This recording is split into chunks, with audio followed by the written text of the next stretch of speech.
اللهم آمين اللهم آمين اگر از جانب معشوق نباشد کشش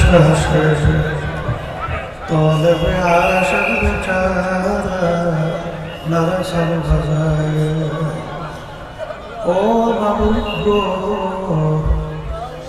এক ফোঁটা পানি দিয়ে বুনিয়াদকে বানায়া এই দুনিয়াতে কয়েকদিন ঘুরাইয়া ফিরাইয়া অন্ধকার কবরে নিয়ে যাইবে এই দুনিয়াতে আর কাহাকেও থাকতে দিবেন না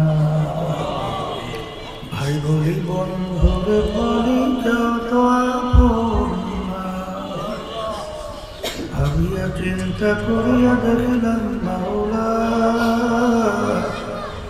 ওই অন্ধকার কবরে আপনি ছাড়া কেউ আপন হবে না ربنا آتنا في الدنيا حسنة وفي الآخرة حسنة وقنا عذاب النار رب ارحمهما كما ربياني صغيرا سبحان ربك رب العزة عما يصفون وسلام على المرسلين والحمد لله رب العالمين আলহামদুলিল্লাহ মাদ্রাসা থেকে 5 জন ছেলে হাফেজ হয়েছে ওদেরকে পাগড়ি দেওয়া হয়েছে আলহামদুলিল্লাহ মাদ্রাসাতুল কোরআন কারিম মাদ্রাসার 5 জন হাফেজ ছাত্রকে বিশ্ববিদ্যালয়ের মাধ্যমে পাগড়ি প্রদান করা হচ্ছে প্রথমে মোহাম্মদ তাজিমুল ইসলাম পিতা জিয়াউর রহমান তাজিমুল ইসলাম পিতা জিয়াউর রহমান ও পরিষদের এরপর সাব্বির হোসেন পিতা মাসুম হাওলাদার আইরন জয়তুল এরপরে মোহাম্মদ সিফাতুল্লাহ পিতা মাওলানা রেজাউল রহমান মাওলানা মামুনুর রশিদ জয়তুল মোহাম্মদ জুনায়েদ খান পিতা হাবিবুর রহমান খান গুঞ্জুনি মোহাম্মদ সিয়াম হোসেন পিতা উজ্জ্বল হাওলাদার আইরন জয়পুর আল্লাহ পাক রব্বুল আলামিন অত্র প্রতিষ্ঠানকে কবুল করুন সবাই দোয়া করবেন আসসালামু আলাইকুম যারা বাইরে দাঁড়িয়ে আছেন বিনয় সুযোগ ভাই সকলে যেখানে বসে যান হুজুরের বর্ণের সময় কেউ এখানে দাঁড়িয়ে থাকবেন না দয়া করে সকলে পিছনে বসে যান আল্লাহ রাব্বুল আলামিন এদেরকে হাফেজে বাআমুল হিসেবে কবুল করুন আলহামদুলিল্লাহ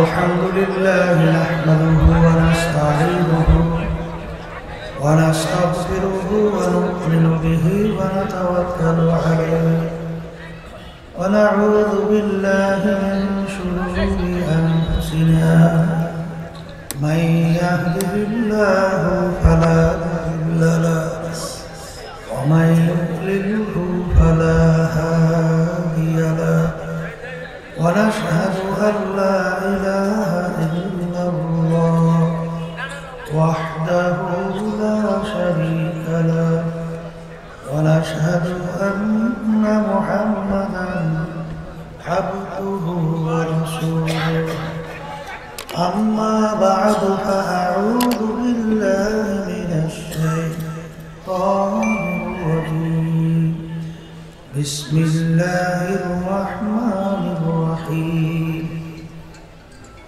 اليوم أكملت لكم دينكم وأتممت عليكم نعمتي ورضيت لكم الإسلام دينا صدق الله العلي العظيم সবাই দুরূদ শরীফ পড়ি আল্লাহুম্মা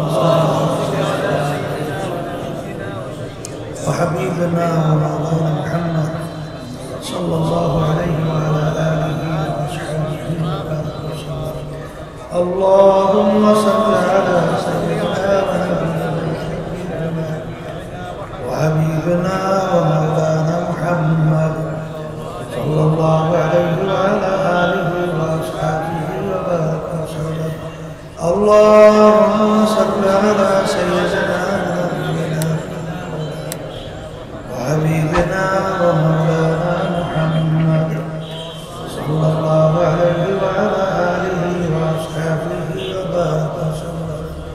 শুকরিয়া আদায় করতেছি মহান রব্বুল আলামিনের দরবারে। জোরে কেউ শব্দ করে কথা বললেন না, কাজ ইশারার মধ্যে। দুনিয়ার সমস্ত কাজ থেকে বিরত রেখে ওলামায়ে কেরামদের মজলিস, জাকিরিন শাকিরিন সাদিকিন, অনেক আল্লাহর খাস বান্দারা এই মজলিসের মধ্যে আছে, যাদের সঙ্গে আমাদের জীবনের একটা সময় আল্লাহ রাব্বুল আলামিন কাটাবার সুযোগ করে দিয়েছেন। শুকরিয়া তানবীর আলহামদুলিল্লাহ। অনেক লোকের কানে মাহফিলের দাওয়াত পৌঁছার পরেও অনেকের সুযোগ থাকা সত্ত্বেও আসে নাই। আবার তালাশ করলে দেখবেন বহু দূর থেকে কষ্ট স্বীকার করে আমার অনেক ভাইরা মাহফিলে পাগলের মতো সুইটে চলে আসে। মান যাত্রা অজাদা, যে যে জিনিস পাওয়ার জন্য চেষ্টা করে ওই জিনিসে পাইয়া যায়। দাদাজান আব্বাজান চরমানের জমিনে ঘুমাই আসছে। আমার আব্বাজান বলতেন, দিনই মাহফিলে প্রথম থেকে শেষ পর্যন্ত থেকে বাড়ি বিদায় হয়ে চলে গেলে আমার মধ্যে কম পক্ষে হলেও 50 লক্ষ নেকি এর কম জমা হতেই পারে না।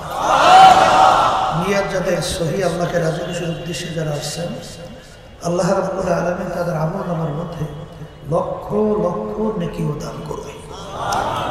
এত নেকি পাওয়া যাবে জানার পরেও আশেপাশে রাস্তাঘাটে, দোকানে, বাজারে, ঘরে অনেক আমার ভাইরা দুনিয়ার বিভিন্ন গল্পের মধ্যে লিপ্ত। কেউ টেলিভিশন সাইডার ড্যান্স গানে লিপ্ত, কেউ বিভিন্ন হারাম কাজে টাসার আড্ডায়, জুয়ার আড্ডায়, মদের আড্ডায়। সুযোগ ছিল, ইচ্ছা করে মাহফিলে আসতে পারত না। আসার কারণ হিসেবে আমার আব্বাজান রহমতুল্লাহ আলাইহি বলতেন, বুঝের অভাব। কিসের অভাব? আর এই বুঝের জন্যই মাহফিলের ব্যবস্থা। আল্লাহ রাব্বুল আলামিনের কাছে দোয়া করে, রব্বুল আলামিন আপনি আমাদেরকে দ্বীনের সহি বুঝদান করেন। হাদিসের মধ্যে আসছে, আল্লাহ রাসূল সাল্লাল্লাহু আলাইহি ওয়াসাল্লাম বলেছেন, মান ইউরিদিল্লাহু বিহি খায়রান ইউফাক্কিহু ফিদ্দীন। আল্লাহ যাকে ভালোবাসেন, ইচ্ছা করে, তাকে দ্বীনের সহি বুঝদান করেন। পাশে একটা কথা মনে রাখা লাগবে, হেদায়েত কিন্তু কোনো পীরের হাতে নাই, কোনো দলের নেতাদের হাতেও নাই। হেদায়েত কোনো ওস্তাদ বা বাপ মা এদের হাতেও নাই। হেদায়েত কার হাতে? অনেকে মনে করে পীরের কাছে মুরিদ হয়েছি, বাবার দরবার আসা যাওয়া করি, যথেষ্ট। পীর বা বাবা আমাকে নাজাত করে জান্নাতের ব্যবস্থা করছে। সবাই বলে নাউজুবিল্লাহ। পীর তো ভালো কথা, পীরের বাবারও ক্ষমতা নাই কাউকে নাজাত করে জান্নাতের ব্যবস্থা করা। কথা ঠিক কিনা? যদি পারতই, আল্লাহ রাসূল সাল্লাল্লাহু আলাইহি ওয়াসাল্লামের চেয়ে বড় পীর, ওলি, গাউস, কুতুব দুনিয়া থেকে আসছিল, আসবে কোনোদিন? আল্লাহ রাসূল সাল্লাল্লাহু আলাইহি ওয়াসাল্লাম তার কলিজার টুকরা সন্তান ফাতেমা রাদিয়াল্লাহু তাআলা আনহা তাকে ইঙ্গিত করে বলছিলেন, ইয়া ফাতেমা তুনজি নাফসাকা মিনান নার। ফাতেমা, দুনিয়ায় থাকা অবস্থায় নিজে আমল করো, জাহান্নামের আগুন থেকে বাঁচো, এরপরে অন্ধকার কবরে যেয়ে আসো। ফাতেমা যদি কবরে এই পরিচয় দেয়, আমি আখিরি জামানার নবীর মেয়ে, আল্লাহ রাসূল সাল্লাল্লাহু আলাইহি ওয়াসাল্লাম বলে, ফাতেমা এই পরিচয় কবরে কোনো কাজ পাবে না। তা আল্লাহ রাসূল সাল্লাল্লাহু আলাইহি ওয়াসাল্লাম যদি তার মেয়ের ব্যাপারে কবরে নাজাতের কোনো গ্যারান্টি দিতে না পারে, এমন কোন পীর, এমন কোন বাবা, এমন কোন দল, এমন কোন দলের নেতা নেত্রী, এমন কোন ওস্তাদ বা ওস্তাদদের ওস্তাদ আপনাকে আমাকে নাজাত করে জান্নাতের ব্যবস্থা করতে পারবে? আর একটু আসতে বলে পারবে? বলতে পারবে যে পীরের কাছে বলে, পীর একটা ফার্সি শব্দ, বলে আরবিতে বলে মুর্শিদ, আরবি শব্দ কি বলে, আর বাংলা অর্থ পথ প্রদর্শক। বাংলা অর্থ কি? আপনি চিটাগাংয়ের রাস্তা চেনেন না, যে আপনাকে রাস্তা দেখাবে সেই হইল পীর। কথা ঠিক? এখন কথা হলো, পীরের কাজ হলো রাস্তা দেখা। হারে আপনি লাইট টাইট করে ঝামেলা করতে আসেন। পীরের কাজ হলো পথ দেখানো। বলেন কি কাজ? এখন পীর বা মুরব্বি, সে যে পথ দেখাবে, নিজের মন করা কোনো পথ দেখাতে পারবে? এই না পারার কারণ কি, তাও আমাদের জানতে হবে। কারণ নবী কি শেষ না আবার আসবে? আসতে বলে শেষ না আবার আসবে। আল্লাহ রাসূল সাল্লাল্লাহু আলাইহি ওয়াসাল্লাম বলে গেছে, তারাকতু ফীকুম আমরাইন লাম তাদিল্লু মা তামাসসাকতু বিহিমা কিতাবাল্লাহ ওয়া সুন্নাত রাসূল।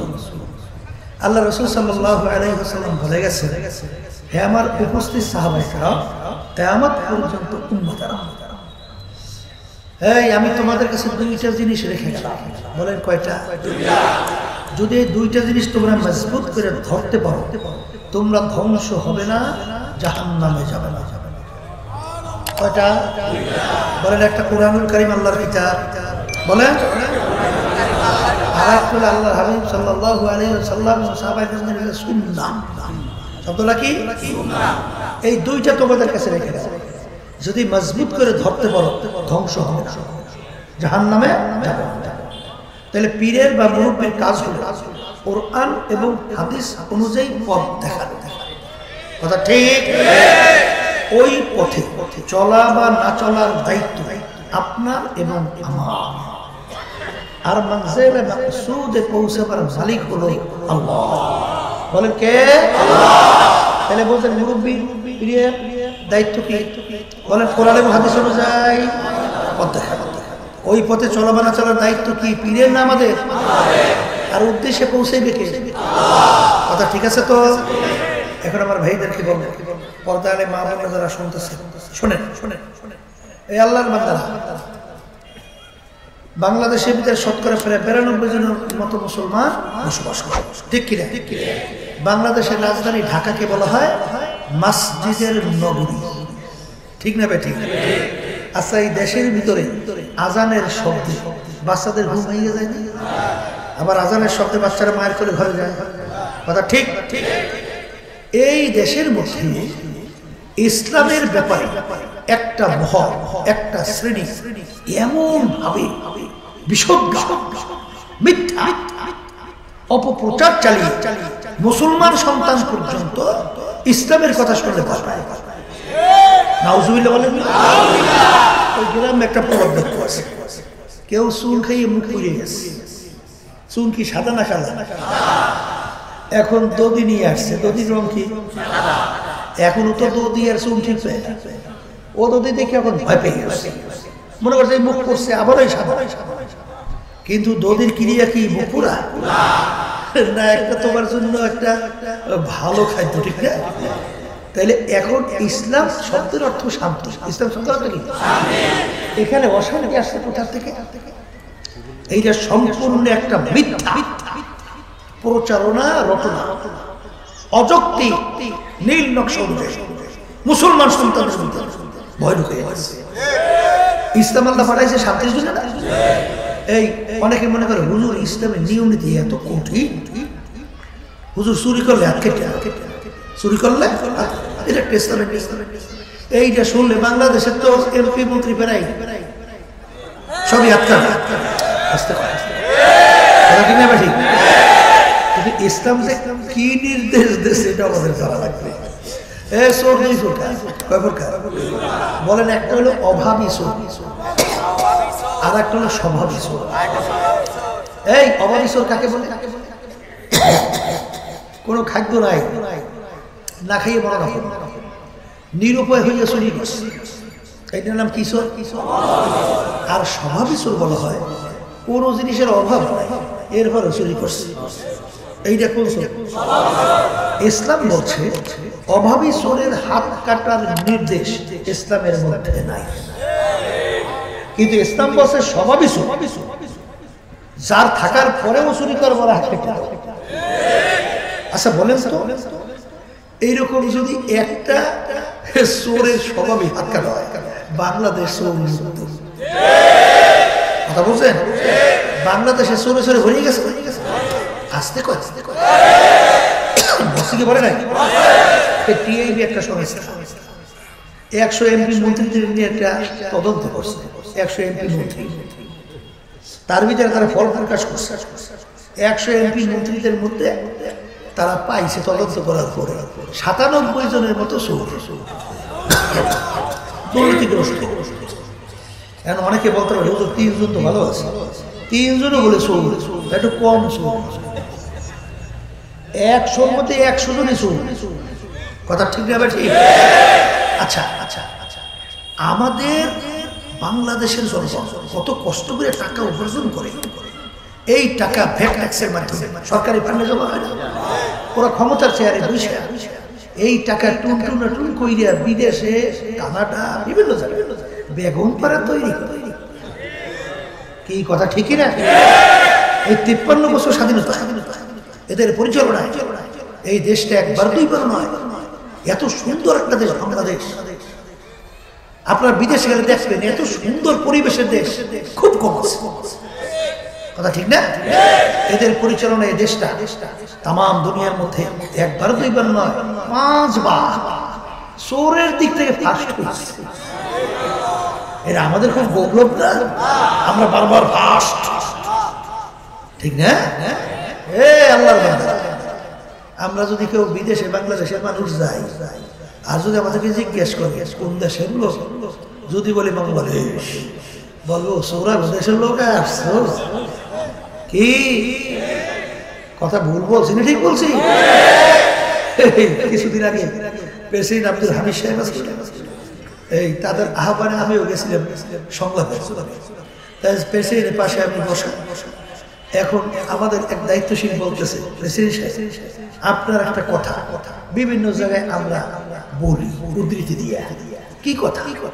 বলে আপনি বলছিলেন যে বাংলাদেশে প্রতি বছর যে চুরি হয় বা দুর্নীতি হয় টাকা, এই টাকা দিয়ে চুরির টাকা দিয়ে পদ্মা সেতুর মতো একটা পদ্মা সেতু প্রতি বছর তৈরি করা যায়।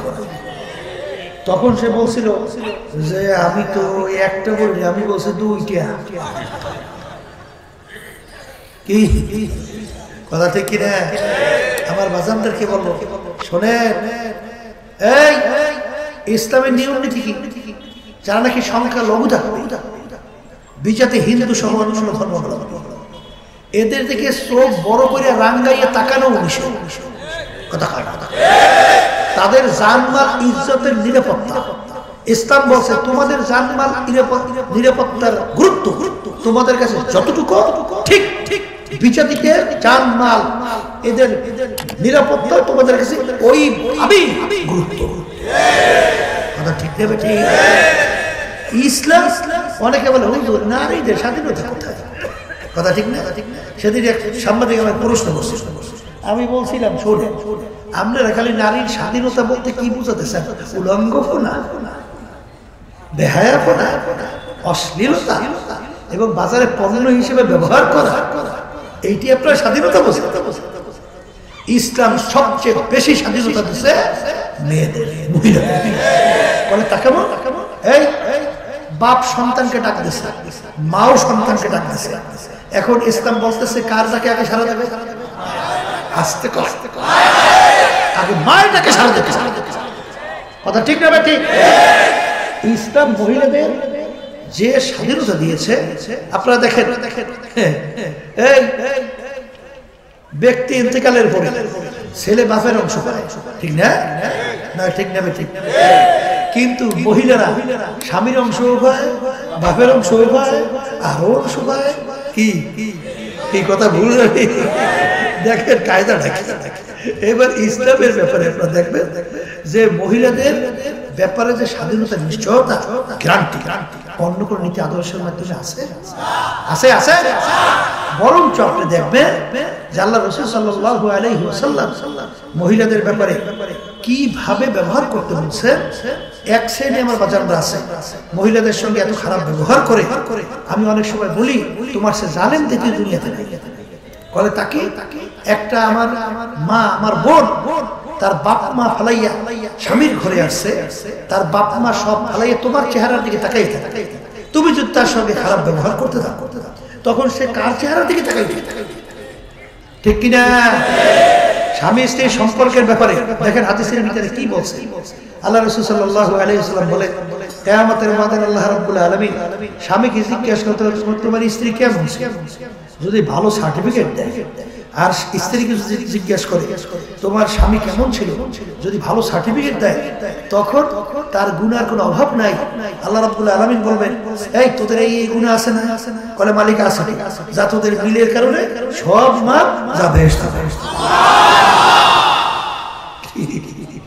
কথা ঠিক না? এই জন্য আমার ভাইদেরকে বলবো, পর্দায় মা বোনরা যারা শুনতেছে, যে এই কথাগুলো আমি বলতে চাইছিলাম যে আসলে ইসলাম আসছে দুনিয়াতে মানুষের শান্তি, সমস্ত মাখলুকাতের শান্তি, দুদিক শান্তি। কথা বলেন না কেন? অনার্থ একটা গাছের পাতা ছেঁড়া পর্যন্ত ইসলামে নিষেধ। এক বিজাতি মুসলমানদেরকে টিটকারি মেরে বলতেছিল যে তোমার নবী বলে বিশ্ব নবী। আমি তো বলবো তোমার নবী সবচেয়ে একেবারে নিচু শ্রেণীর। বলে কিভাবে? বলে যে লোক নিচু শ্রেণীর হয় সে আলোচনাগুলো তো নিচু নিচু শ্রেণীর জিনিস নিয়েই করে কথা হয়। বলে তোমাদের নবী পায়খানা প্রস্রাবে কিভাবে যাইতে হয়, এইবার কি কি করতে হয়, এইও আলোচনা করে। এইটা একটা আলোচনার জিনিস। তখন বলছে ওরে হবিস, আমার নবী যে বিশ্ব নবী, এইটাই তো বাস্তবতা। বলে তাকে বল বলে যে ছোট থেকে ছোট আর রাষ্ট্রীয় পর্যায়ে, আন্তর্জাতিক পর্যায়ে সব জায়গায় কিভাবে মানুষ চলতে হবে একটা সিদ্ধান্ত দেয়, সেই হলো বিশ্ব। রাষ্ট্র কিভাবে পরিচালনা করতে হবে এটা আমার নবী একটা দিক নির্দেশনা দিচ্ছে কি দেয় নাই? ব্যক্তি থেকে শুরু করে সর্বত্র একটা দিক নির্দেশনা আসে না নাই? এই জন্য আমার ভাইদেরকে বলবো ইসলাম সম্পর্কে আমাদের বুঝতে হবে এবং ইসলামের সাথে আমাদের জড়ায়ে থাকতে হবে। দুনিয়াতেও শান্তি, আখিরাতেও। কথা কয় না? ভুল বলছি? হ্যাঁ, এই জন্য আমি যে কথা বলতে চাইছিলাম, মনে করছিলাম আমরা হুজুরের কিছু বুঝের জন্য মাহফিল বলছিলেন না? এই বুঝের জন্য মাহফিল হিসেবে বলতেছিলাম, বুঝ এমন একটা জিনিস। ওমর ফারুক রাদিয়াল্লাহু তাআলা তিনি প্রথম অবস্থায় কাফেরদের অন্তর্ভুক্ত ছিল না? কাফেরদের মিটিং হয়েছিল, আল্লাহ রাসূল সাল্লাল্লাহু আলাইহি ওয়াসাল্লামের মাথা মুবারক কে কাইটা নিয়ে আসতে পারবে, বিনিময়ে তাকে 100 লাখ কোটি পুরস্কার দেওয়া হবে। কেউ সাহস পায় না। নাউজুবিল্লাহ। ওমর ফারুক রাদিয়াল্লাহু তাআলা খাপ থেকে তরবারি বের করে দাঁড়ায় গেছিল, আমি পারব। লোকেরা দেখলো কাফেরের দল, যে ব্যক্তি দাঁড় হয়েছে পারবে। কাফেররা অপেক্ষা করতেছে, আল্লাহ রাসূল সাল্লাল্লাহু আলাইহি ওয়াসাল্লাম মাথা মুবারক কাইটা নিয়ে আসবে। পথের মধ্যে কি ঘটনা হয়েছে আমরা অনেকেই জানি।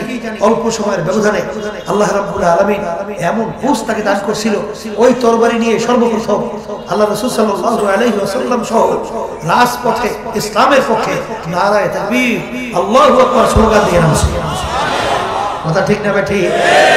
এই বুঝটা কি বাহ্যিক না ভিতরগত? আসতে বলে বলে হুজুর তাকামো।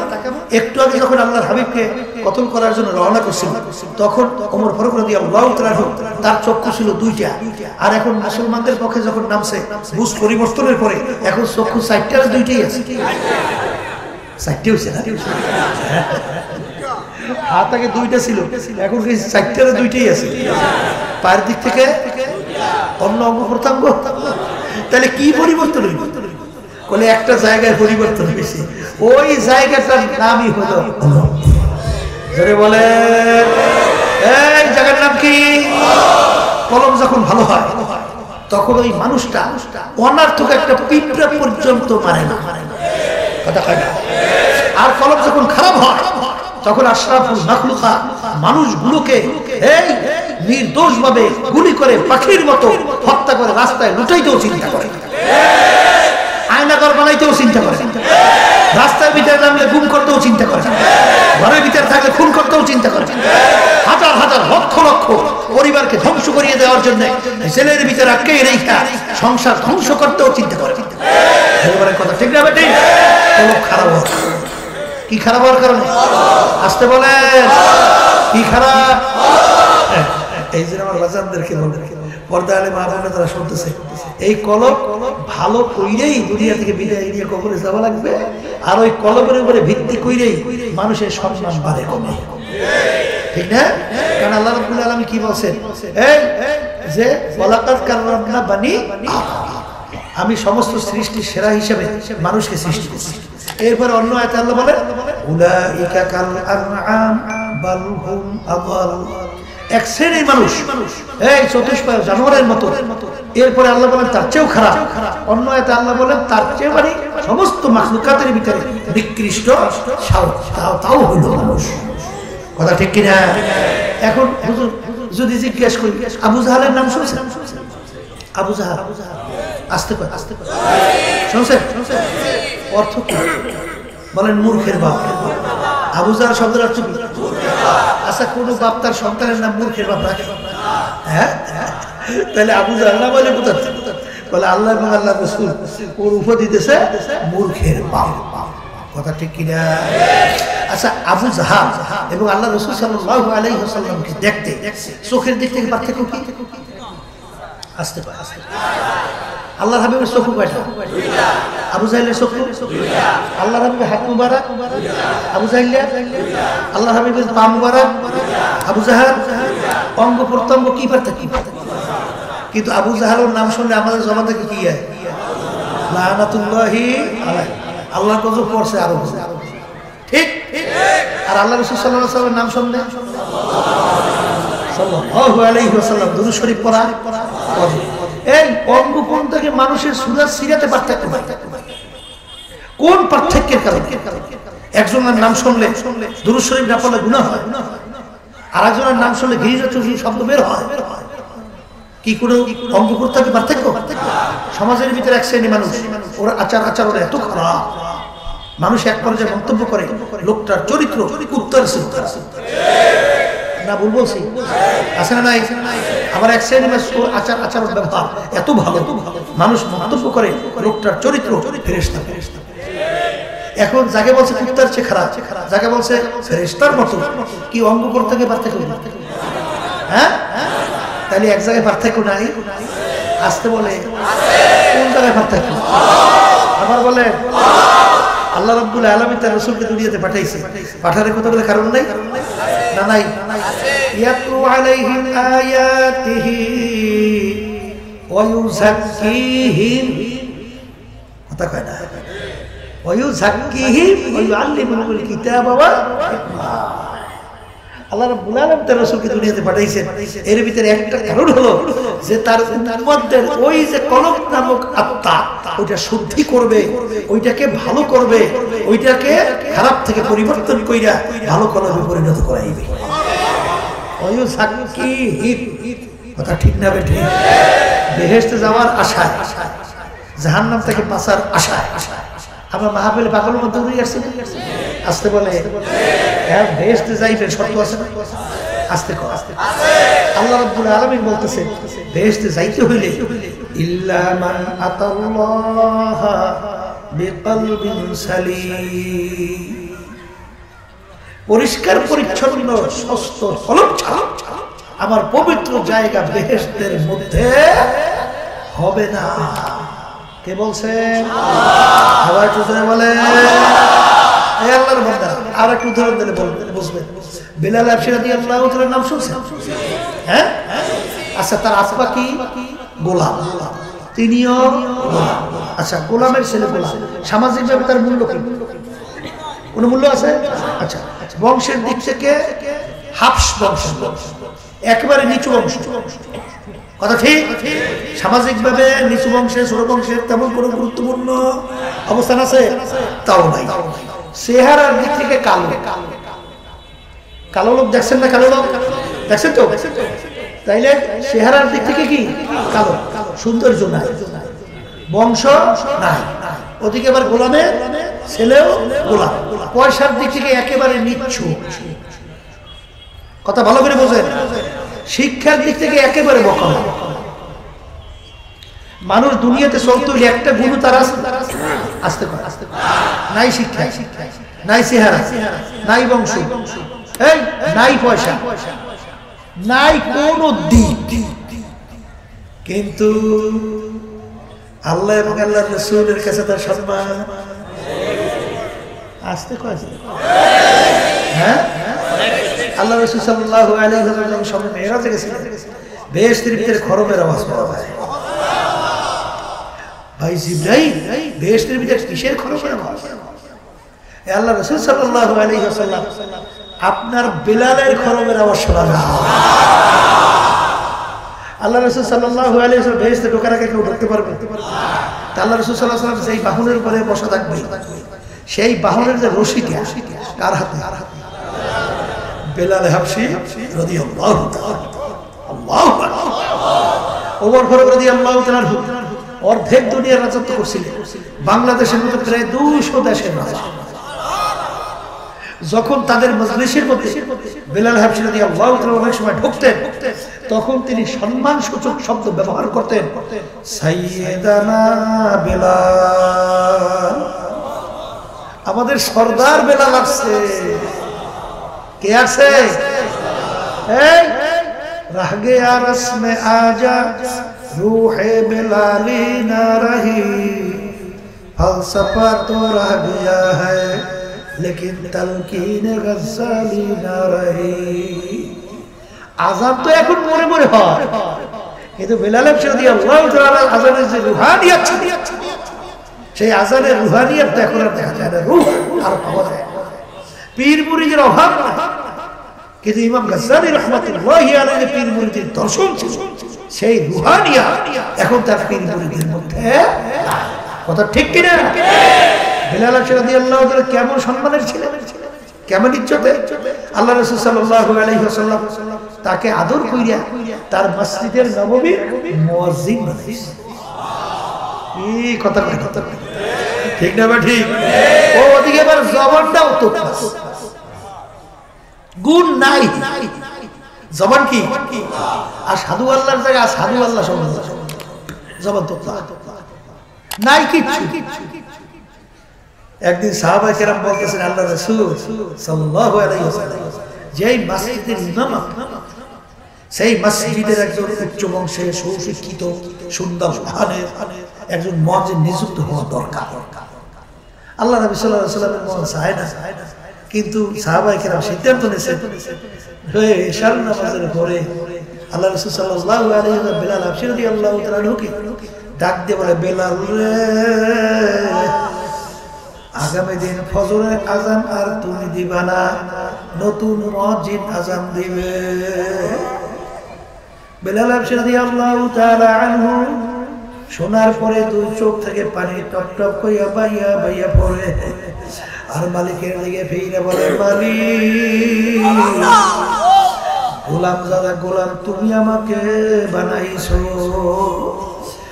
মালিক বংশ নিচু তাও তুমি আমাকে বানাইছো, শিক্ষার দিক থেকে বকালাম তাও তুমি আমাকে বানাইলা, পয়সার দিক থেকে নিঃস্ব তাও তুমি আমাকে বানাইছো, চেহারা কালো তাও করলা তুমি, জবান তোলা তাও দিলা তুমি, সব করলা তুমি, আর তোমার হাবিবের মসজিদের মুয়াজ্জিনের বরকত থেকে মাহরুম হইলাম আমি। এই ব্যথা আমি কেমনে সহ্য করব? বেলাল হাবশী রাদিয়াল্লাহু তাআলা আনহুর কান্দনে আমার মালিকের রহমতের দরিয়ায় জোশ মাইরা গেল। ফজরের সময় নতুন মুয়াজ্জিন আযান দেয়। আল্লাহ রাসূল সাল্লাল্লাহু আলাইহি ওয়াসাল্লাম সাহাবায়ে কেরামদেরকে নিয়ে মসজিদে বসা, অন্ধকার পরিষ্কার হবে, ফজরের নামাজ আদায় করবে। সময়ের পর সময় যায়, অন্ধকার পরিষ্কার হয় না। আল্লাহু আকবার। জিবরাইল আলাইহিস সালাম হাজির। আল্লাহর হাবিব জিজ্ঞাসা করে, ভাই জিবরাইল, অন্ধকার কেন পরিষ্কার হয় না? জিবরাইল আলাইহিস সালাম বলে, আল্লাহর রাসূল, আপনার মসজিদের ভিতরে আজকে কেন ফজরের আযান হয় না? ভাই জিবরাইল, তুমি কি বলো? অন্য দিন এসে তো আজকে আরো সুন্দরভাবে আযান হইল, তুমি কি বলো মসজিদে আযান হয় নাই? জিবরাইল আলাইহিস সালাম বলে, আল্লাহর রাসূল, প্রত্যেক দিন আপনার এই মসজিদের আযান আমার মালিকের আরশ থেকে শোনা যায়, কিন্তু আজকে আপনার মসজিদের মুয়াজ্জিনের আযান মালিকের আরশে পৌঁছে নাই। তাড়াতাড়ি বিলালকে নিয়ে এসে আযান দেওয়ান, নাহলে অন্ধকার পরিষ্কার হবে না।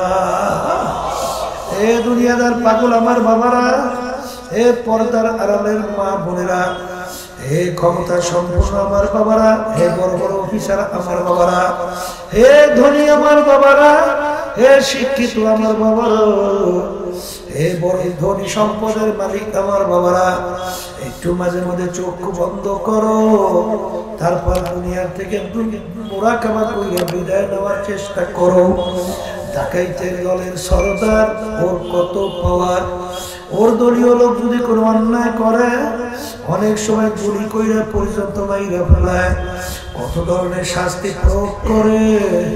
ওর ক্ষমতা, ওর সর্দারগিরি কত পুলিশের হাতে অ্যারেস্ট হওয়ার আগ পর্যন্ত। যখন পুলিশের অ্যারেস্ট হইয়া যায়, যখন ওকে ধইরা লাথি মারে, বুক দিয়া পাড়ায়, কখন তো কোথায় যায় ওর ছালগিরি,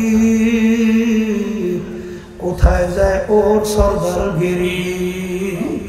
এ দুনিয়াদার বড় লোক আমার বাবারা, হে ক্ষমতা সম্পন্ন আমার বাবারা, হে বড় বড় পদের সম্মানিত আমার বাবারা,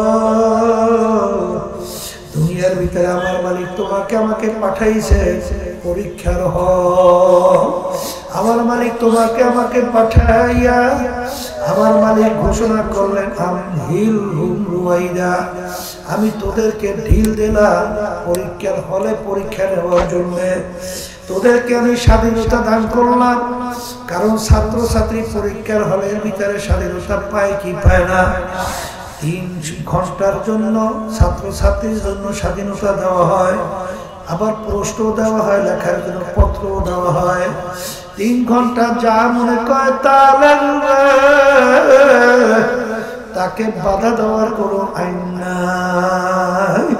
কেউ যদি নিরিবিলি সময় পাইয়া 3 ঘন্টা গল্প কাহিনী লেখা সময় শেষ করে, ফলাফল বের হইবে ফেল করছে ছাত্র। ঠিক বাজার দুনিয়ার মধ্যে আমার মালিক তোমাকে আমাকে পাঠাইয়া আমার মালিক ঘোষণা করলেন,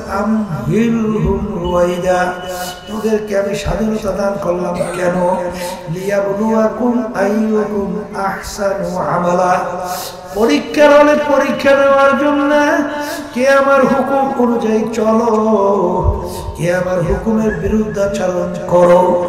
এই পরীক্ষা নেওয়ার জন্য তোদেরকে আমি স্বাধীনতা দান করলাম, এবং স্বাধীনতা দান কইরা তোদেরকে আমি 2টা রাস্তা দেখাইয়া দিলাম, ফারিকুন ফিল জান্নাতি ওয়া ফারিকুন ফিস সাইর। একটা ডালের রাস্তা আর একটা বামের রাস্তা। তুই যদি আমার হুকুম অনুযায়ী চলো, আমার হাবিবের তরিকা অনুযায়ী চলো, তোর জন্য এমন মেহমান খানা আমি বানাইলাম, যেই মেহমান খানার নাম হলো বেহেশত। আল্লাহ আপনি আমার জন্য আমাদের সবার জন্য কবুল করে নিয়ে। আল্লাহ রাসূল বলেন, আমার মালিক বেহেশত এমন ভাবে সাজাইছেন, যেই বেহেশত এত সুন্দর কেউ কোনোদিন চোখে দেখে নাই, তার চেয়েও সুন্দর। আল্লাহর হাবিব বলেন, এমন সুন্দর কেউ কোনোদিন কানেও শোনে নাই, তার চেয়েও সুন্দর। এমন সুন্দর কেউ কোনোদিন পরিকল্পনা করতে পারে নাই, এরকম সুন্দর হতে পারে, তার চেয়েও সুন্দর। আল্লাহ আপনি আমার জন্য আমাদের সবার জন্য বেহেশত কবুল করে নিন। এরপরে আমার মালিক বলেন, আর একটা রাস্তা তোদের জন্য আমি রাখলাম, বামের রাস্তা। তুই যদি দুনিয়ায় স্বাধীনতা পাইয়ে ওই রাস্তায় চলো, তোকে আমি বাধা দেব না। কারণ যদি তোকে আমি বাধা দেই, তাইলে তোর স্বাধীনতা বলতে কিছু থাকবে না, পরীক্ষার হল থাকবে না। কিন্তু তুই ওই পথে চলতে চলতে এক পর্যায়ে তোর জন্য আমি যে শাস্তির জায়গা রাখলাম, ওই শাস্তির জায়গার নাম হলো জাহান্নাম। ওই জাহান্নাম এত কঠিন, এত ভয়াবহ, যা কেউ কোনোদিন দেখে নাই, কানেও শোনে নাই, তার চেয়েও ভয়াবহ। কেউ কোনোদিন কল্পনাও করতে পারে না এরকম আযাব হইতে পারে, তার চেয়েও ভয়াবহ। এই আল্লাহর বান্দারা, পর্দা আলে মা বোনেরা, মনে করছেন আমরা হুজুররা কিছু বুঝি না। আজানরে তোমাদের আল্লাহর ফজলে মোটেও কিন্তু কম বুঝি না। বুঝা শুনে কিন্তু দাঁড়িয়ে রাখছি, বুঝা শুনে টুপি মাথায় রাখছি, বুঝা শুনে লম্বা জামা গায়ের ভিতরে লাগাইছি, বুঝা শুনে শীতের ভিতরে ফজরের সময় যখন মুয়াজ্জিন আল্লাহর পক্ষ থেকে দাওয়াত দেয়, আসসালাতু খায়রুম মিনান নাওম, ঘুম হইতে নামাজ ভালো। বাজার ল্যাপ কম্বল ফালাইয়া অনেক সময় ঠান্ডা পানির মধ্যে উযু কইরা পাগলের মতো আল্লাহর হুকুম পালন করে জোরে মসজিদে দৌড়ায়। বাজার কারণ ভালো করে চিন্তা ভাবনা কইরা দেখছি কোরআনুল কারীম কিন্তু সত্য। আজ থেকে প্রায় 1500 বছর আগে নাযিল হয়েছিল।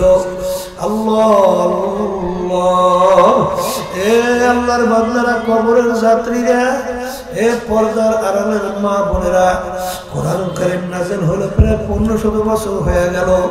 বাজার যেই যুগের ভিতরে কোরআনুল কারীম নাযিল হলো, ইতিহাসের ভাষায় যুগটাকে বলা হয় অসভ্যের যুগ, অন্ধকারের যুগ। যেই যুগের ভিতরে কোনো টেলিফোন ছিল না, কোনো মোবাইল ছিল না, কোনো ফ্যাক্স ছিল না, কোনো ইন্টারনেট ছিল না, বাজার কোনো স্যাটেলাইট ছিল না, যোগাযোগের কোনো উন্নত মানের ব্যবস্থাও ছিল না। বাজান সেই কোরআনুল কারীম নাযিল হলো কার উপরে? আল্লাহর হাবিব মুহাম্মদুর রাসূলুল্লাহ সাল্লাল্লাহু আলাইহি ওয়াসাল্লাম তার উপরে। তার ইতিহাস পড়লে দেখবে মায়ের পেটে থাকা অবস্থায় তার আব্বাকে আল্লাহ রাব্বুল আলামিন দুনিয়া থেকে নিয়ে গেল। দুনিয়াতে আসার পরে বছর 6 বয়স আল্লাহ রাব্বুল আলামিন তার আম্মাকেও দুনিয়া থেকে নিয়ে গেল। 6 বছরের বাচ্চা, বাপ হারা, মা হারা। দুনিয়ার কোন শিক্ষকের কাছে আল্লাহ হাবিব পড়ার কোন সুযোগ পায় নাই। এর অর্থ কি? আল্লাহ কোন সুযোগ দেয় না। এ দুনিয়াদার পাগল আমার বাবারা, এ শিক্ষিত আমার বাবারা, এ ক্ষমতা সম্পন্ন আমার বাবারা, আল্লাহর রাসূল কিন্তু নিজের দস্তখত করতে জানতেন না, নিজের সাইনও করতে জানতেন না। আল্লাহর নবী প্রমাণ কিভাবে রাখতেন? তার আঙ্গুল মোবারকের ভিতরে আংটি মোবারক ছিল, আংটি মোবারক দিয়ে তিনি সিল মারতেন। কারণ তিনি যদি শিক্ষিত হতো, নাস্তিকের দলেরা বলার সুযোগ পেত।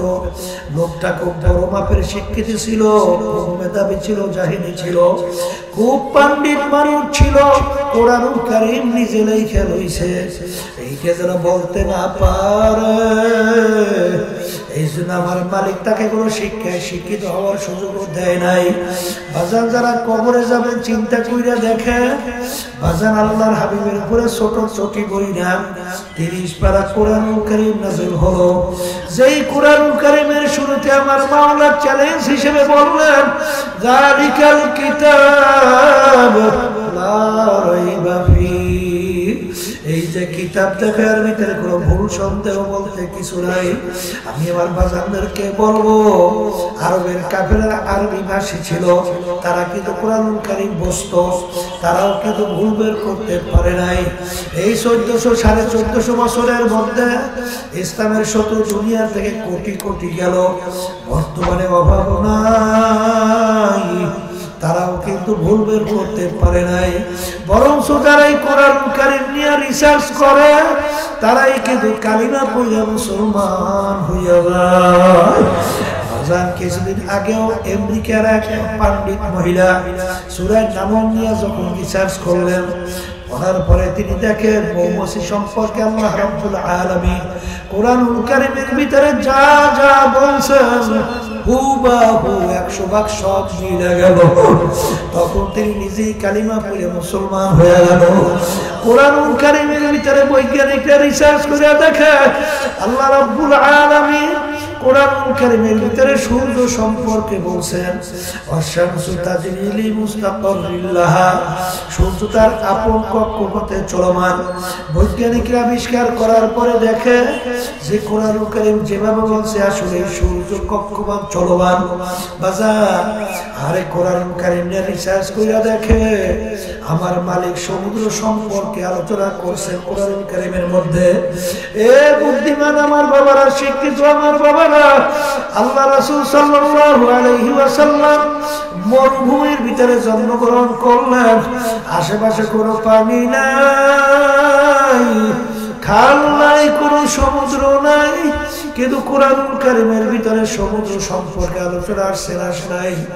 তাহলে আল্লাহ রাব্বুল আলামিন কোরআনুল কারীমের ভিতরে বলছেন মারাজাল বাহরাইনি ইয়ালতাকিয়ান বাইনাহুমা বারযাখুন লা ইয়াবগিয়ান ফাবিআইয়ি আলা রাব্বিকুমা তুকাযযিবান। বাজার আল্লাহ নবী কোনদিন সমুদ্র দেখেও নাই, কিন্তু কোরআনুল কারীমের মধ্যে সমুদ্র সম্পর্কে যে আলোচনা আসছে, বৈজ্ঞানিকরা যখন সমুদ্র নিয়ে রিসার্চ করলো, দেখে কোরআনুল কারীমের ভিতরে সমুদ্র সম্পর্কে যা বলছে পুরাপুরি হুবাহু 100% সব মিলে গেল। এইখানে আমার বাজানদেরকে বলবো, বাজান ওই কানাডার ওই ইউনিভার্সিটির প্রফেসর বাজান বাইবেলের উপরে পাণ্ডিত্য অর্জন করে খ্রিস্টান ধর্মের লোক। তিনি খ্রিস্টানদের ধর্মযাজক ছিল, গণিত এবং বাজান যুক্তিবিদ্যার উপরে পাণ্ডিত্য অর্জন করছিল। ক্যারি মিরর যখন কোরআনুল কারীম নিয়ে রিসার্চ করল, তিনি দেখে যালিকাল কিতাব লা রাইবা ফিহি, এর ভিতরে কোনো ভুল সন্দেহ বলতে কিছু নাই। তিনি রিসার্চ তন্ন খন্ন হন্য হয়ে ঘোরার পরে তিনি নিজেই কালিমা পড়ে কয়েক বছর আগে মুসলমান হয়ে গেল। বাজার কিছুদিন আগে আমেরিকার এক বড় বাজার খ্রিস্টানদের পাদ্রী, তিনি রিসার্চ করে কালিমা পড়ে মুসলমান হয়ে গেল। আমাদের পাশের রাষ্ট্র ভারত, শিবশক্তি মহারাজ বাজার কোটি কোটি হিন্দুদের দেবতা ছিল, ভগবান ছিল। তিনি বাজান কয়েকটা ভাষার উপরে ডক্টরেট ডিগ্রি, 12 ভাষার উপরে পাণ্ডিত্য অর্জন করছিল। তিনিও রিসার্চ করে কালিমা পড়ে মুসলমান হইয়া গেল। কারণ কি বাজান, দুনিয়ার জিন্দেগি কিন্তু একটাই। জোরে বলো, দুনিয়ার জিন্দেগি কয়টা? আরে আল্লাহর বান্দারা, কবরের যাত্রীরা, দুনিয়ার যে কোনো কাজে কেউ যদি 5 বার ঠগো, আবার ওই কাজের ভিতরে চেষ্টা করলে জিতবার আশা আছে না নাই? কবরের যাত্রীরা, একবার যদি কেউ খোদা না কাজটা কবরে যাইয়া ঠইগা বসো, আর দ্বিতীয়বার দুনিয়াতে এসে আপিল কইরা জিতবার কিন্তু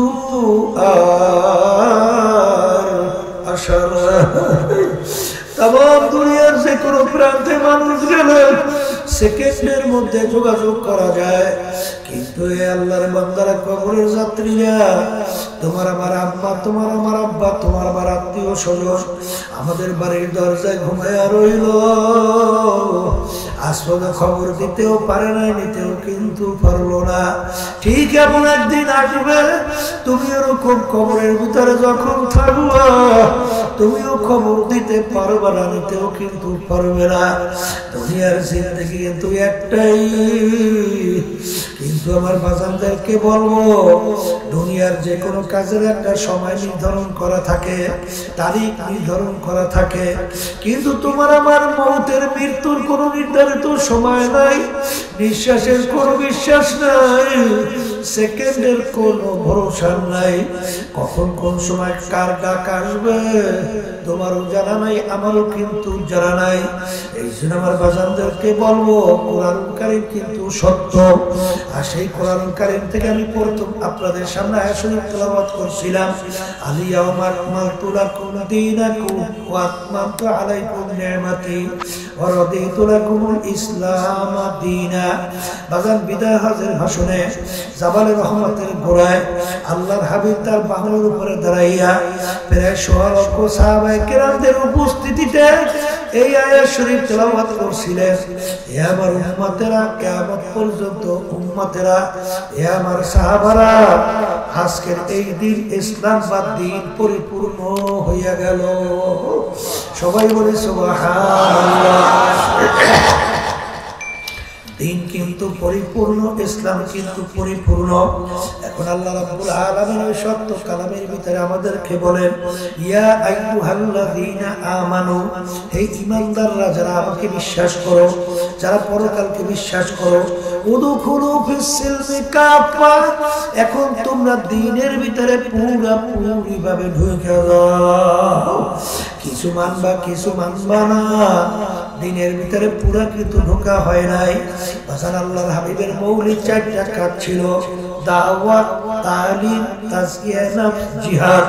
দাওয়াতও লাগবে, তালিমও লাগবে, তাজকিয়া নফসও লাগবে, জিহাদও লাগবে। জোরে বলেন কথা ঠিক কিনা? সেই আমার বাবারা শুধু দাওয়াতের মধ্যে তালিম, তাজকিয়া নফসের খবর নাই, জিহাদের কোনো খবর নাই। কেউ তালিমের ভিতরে, পড়াশোনার ভিতরে, শেখার মধ্যে দাওয়াত এবং তাজকিয়া নফসের কোনো খবর নাই। এক শ্রেণীর খানকানিয়া শুধু তাজকিয়া নফসের মধ্যে আছে, দাওয়াত, তালিম, জিহাদের কোনো খবর নাই। এক শ্রেণী শুধু জিহাদ, 3.5 কোটির ভিতরে ইসলাম না। আমার বাজানদেরকে বলবো, দাওয়াতও লাগবে, তালিমও লাগবে, তাজকিয়া নফসও লাগবে, জিহাদও লাগবে। জোরে বলেন কথা ঠিক না বেঠিক? এই জন্য আমার ভাইদেরকে বলবো, পর্দারে মা বোনদেরকে বলবো, দলাদলি ছাড়ো। বাজার আমার আব্বাজান বলতেন, চরমনাইতে যারা আসছেন, যদি যতক্ষণ পর্যন্ত আমি আপনাদেরকে কোরআন এবং হাদিস অনুযায়ী পথ দেখাবো, ততক্ষণ পর্যন্ত আপনারা আমার কথা শুনবেন। যখন কোরআন এবং হাদিসের বাইরে পথ দেখাবো, আমার থেকে আপনাদের শরীরে যাওয়া অজীব হয়ে যাবে। এই জন্য আমার বাজানদেরকে বলবো, কবরে কোনো দলাদলি নাই। কেউ যদি কবরে যাইয়া পরিচয় দেয়, আমি চরমনাইয়ের মুরিদ, আমি অমুক জায়গার মুরিদ, আমি অমুক দলের লোক, এই পরিচয়ে কবরে কোনো কাজ হবে? কারণ সবার জন্য প্রশ্ন 3টা। 1 নম্বর প্রশ্ন মান রব্বুকা, 2 নম্বর প্রশ্ন আমা দীনুকা, 3 নম্বর প্রশ্ন আমার নাবিয়ুকা।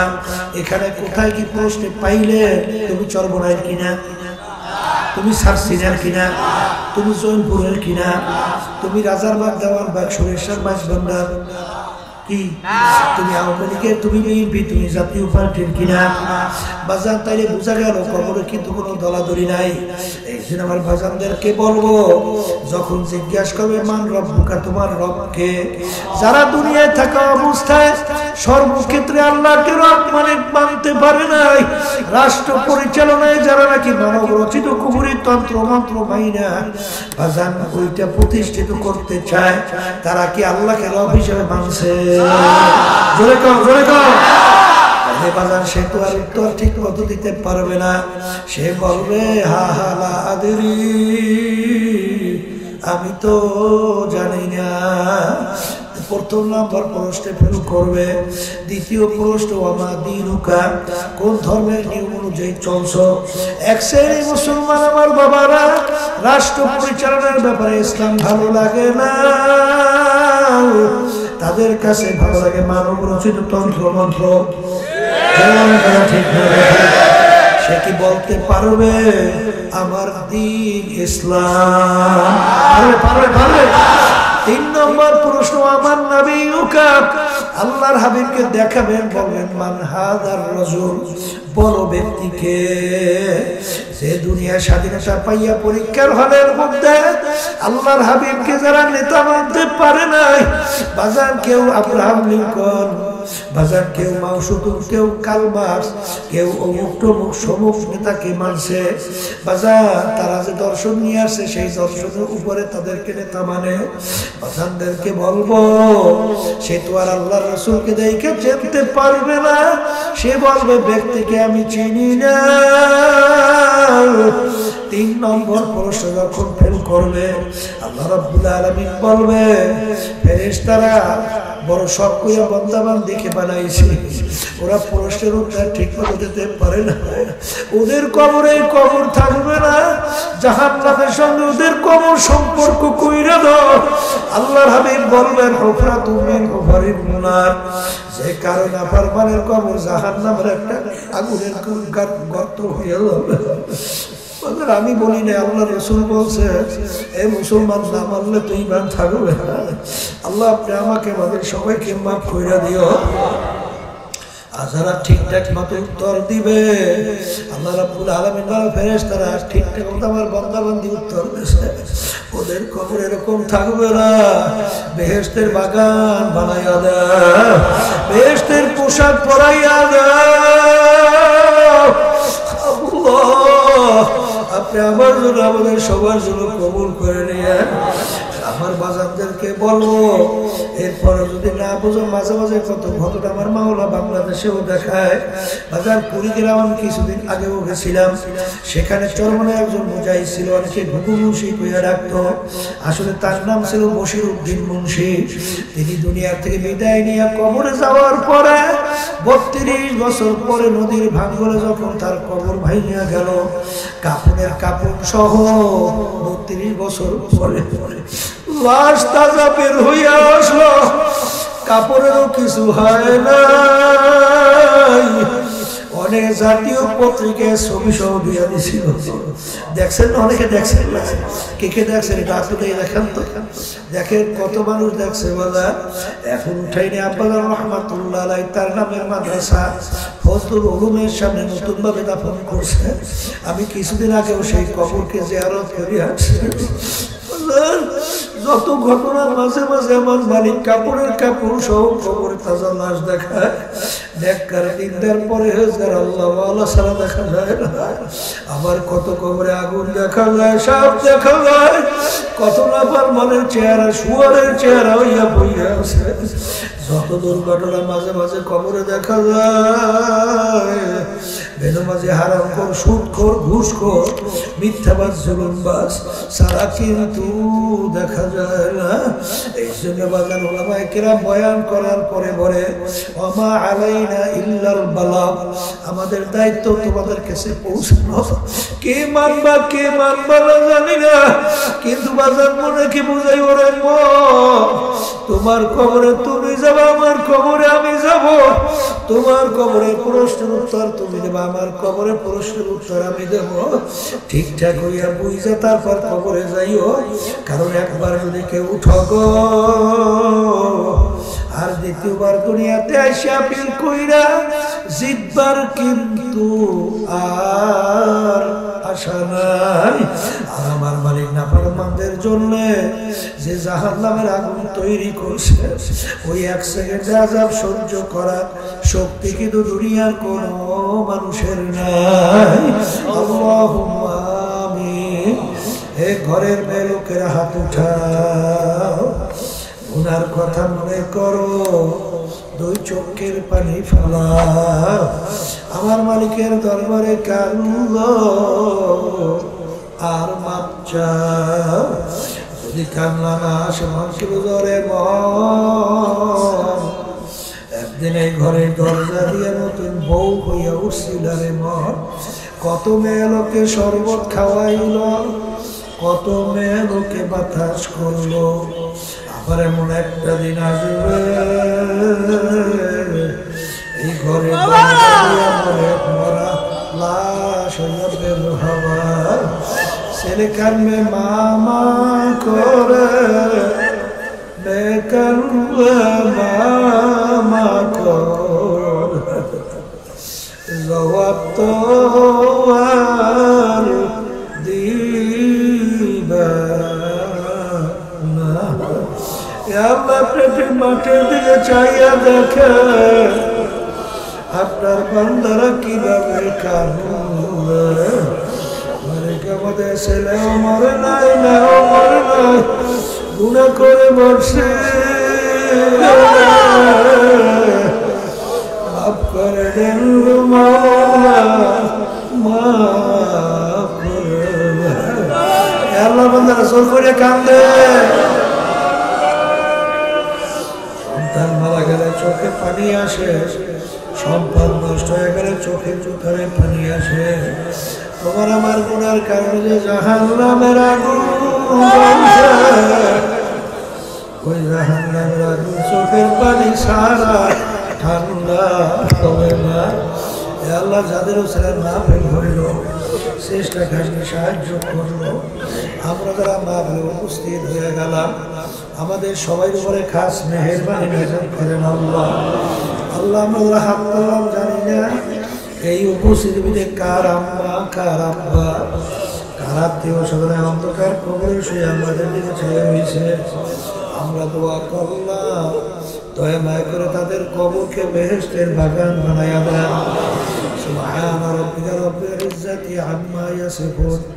সালামুন আলাল মুরসালিন ওয়ালহামদুলিল্লাহি রাব্বিল আলামিন। কেউ উঠেন না। ওয়ালাইকুম আসসালাম। একজন আরেকজনের সঙ্গে হাত লাগান। হাত